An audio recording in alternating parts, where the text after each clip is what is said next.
really think that the future is moving towards people want to hear how people are overcoming things. Yeah.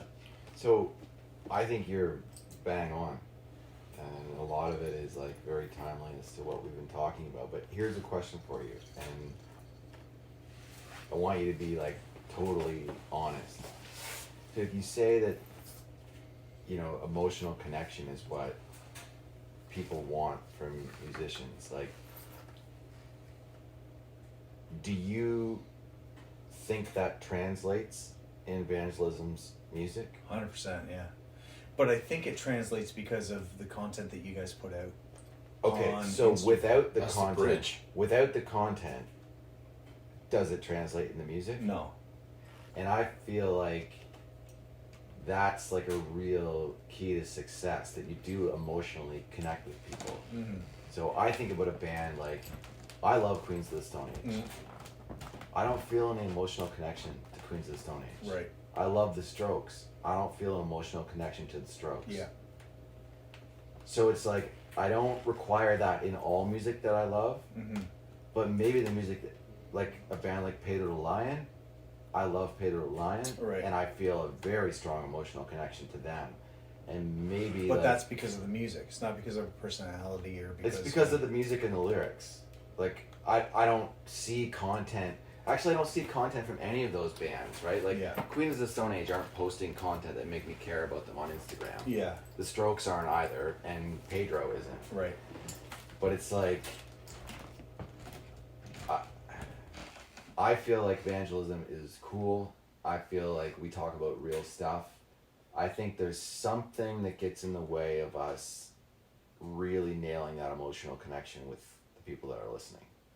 And I think that's reflected in the fact that people can hear our song, go, cool, but not save it, not want to follow it. So the question then is like, is the music standalone and then your lifestyle is standalone, or does there has to, like, is there an importance for people to go, I love this band, I want to see what they're all about, and then as they search you guys, there's just so much more to you than the music that they... Well, it has to be that, right? Because if you don't offer any emotional connection, it's never going to work. Right. Because that's what people want. Right. Like, I think about, like, this is a bad example, but, like, you know the song Fix You by Coldplay? Yep. It's a heart tugger. That is a... If I just heard that song, I would emotionally connect with that song. Right. I don't need social media. I don't need to see what they look like. I don't need to hear them talk. I would just be like, yeah, I got tears in my eyes. I emotionally connected with that song. Totally. You can picture that song at a wedding, at a funeral, at a graduation. Yep. You can picture that song as anything that you move forward in life or step back in life. That song is your... That's right. That's your song. It requires no other added value to be emotionally connected. Right. But for us, I think the emotion that is in our music is way more buried than something like Coldplay. So I know it's there because I wrote it, but the average listener, it doesn't connect in the same way that like a Coldplay song does. So we have to add that value, which is, hey, we're real human beings. This is actually what we think. This is what we feel. This is us being raw and honest with you. And then you emotionally connect with us. Right. And then accept music that isn't. Does that make sense? You've been doing this your entire life and you gave your life to it. It's not like you're going out and working part-time jobs and writing tunes. You guys are artists, and that's just who you are, and that resonates with people. That's part of your story. It's not like you're going out and swinging a hammer and building a house, and then at nighttime you're writing songs hoping that you're going to make a hit and you're going to go big. You guys are just writing our life. So you're this is your life. You're bang on. Yeah. I just think that this is the shift of the world, and everybody wants to see the rawness of the life that people are living. They want to see their dog. They want to see their living room. They want... Which is happening now. Again, Billie Eilish, what I loved about it... Dude, I was just going to mention it. Was her childhood home that she was making a record in. I saw her get her driver's license. That's exactly it. And that's what people want. People want to see your attic. And people have never had that access before. Never They had that want to before. see you in the studio. They want, like in the Making art a fire, space. riding a quad. Right, that's exactly. No one's ever had that riding a access quad, before. throwing a log in this fire, and playing a song, Yeah. writing a song right here. And I think the worry is, especially for people like us, is that do people only want to see that from stars? Or do they want to see that from bands they've never heard of? Yes. And I think they do. It's just that's the part that's hard to get comfortable with, right? Mm-hmm. Which after that first part of that, thing we put out there, I think, you did the write up. Everyone want to see something a band you never heard of does in the woods, and that's like, fuck yeah. Especially if you like one of their songs. Right. They don't have to be huge. Yeah. But I want to say, okay, I like this song. Who the fuck are these guys? Oh, they're some backwoods place figuring out who they are in Yeah. Canada? Okay. Yeah. Seems lame to us because Yeah. we do this. But, yeah, you're not an idiot. Yeah. I agree, dude. And it's making me think that, like, we used to collect, first I collected cassettes, and then I collected CDs. Yep. And now I have fucking 300 vinyl in my attic. But now, people don't buy music, and we don't buy TV, and we don't buy movies. No, and exactly. what I think our collections are now, I think we collect connection.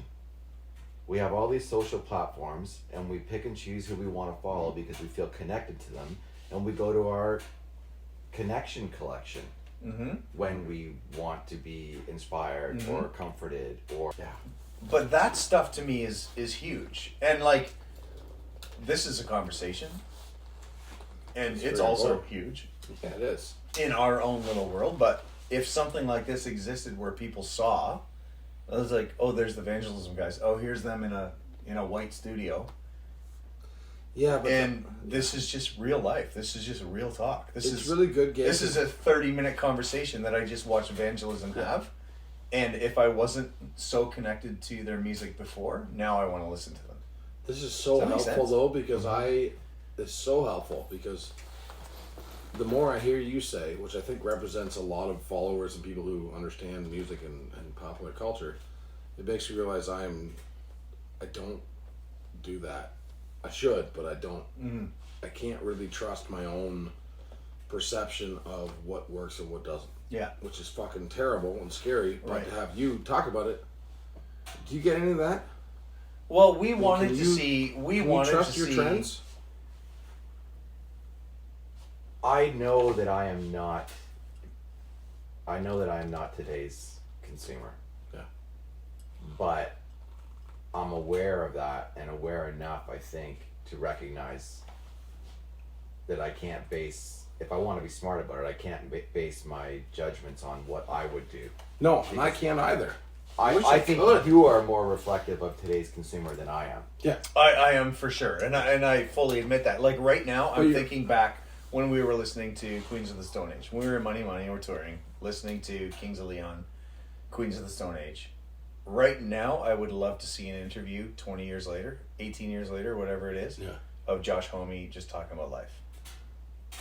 Or the guys from Kings of Leon talking about their fundamental Christian upbringing and how fucked it was, and how rock and roll and that. We'd like to see that too. Like I would love to see and hear that conversation. I want to feel that connection with those bands. So that this comes back to the question that Jord asked, is like, would you want to see that from a band that you've never fucking heard of?